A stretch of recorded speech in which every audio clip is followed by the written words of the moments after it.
Pushpa the rice সিনেমায় ভানওয়ার সিং শাখাউত চরিত্রে দুর্দান্ত অভিনয় করে দর্শকের হৃদয়ে জায়গা করে নিয়েছিলেন ফাহাদ ফাসিল। আল্লু অর্জুন ও রশ্মিকা মান্দানার চোখ ধাঁধানো উপস্থিতির মাঝেও আলাদা করে নজর কেড়েছিলেন দক্ষিণের এই শক্তিশালী অভিনেতা। কিন্তু চমকপ্রদ খবর, ক্যারিয়ারের শিখরে থেকেও অভিনয় ছেড়ে দিয়ে সাধারণ জীবন বেছে নিতে চান তিনি।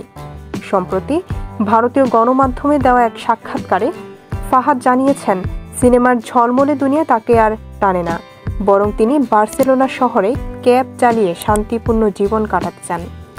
ফাহাদের ভাষায়, এটা শুধু গাড়ি চালানো নয়, বরং পছন্দের কাজ বেছে নেওয়া। আমি সত্যিই খুব খুশি যখন কাউকে তার গন্তব্যে পৌঁছে দিতে পারবো। এটা একটা আনন্দের অনুভূতি। আমি আমার স্ত্রীকে জানিয়েছি আর ও এতে খুবই খুশি।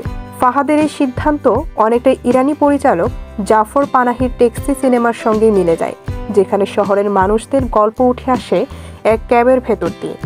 অনেকে মনে করছেন হয়তো বাস্তব জীবনের অভিজ্ঞতা থেকেই একদিন এমন কোনো শিল্প সৃষ্টি করবেন ফাহাদ।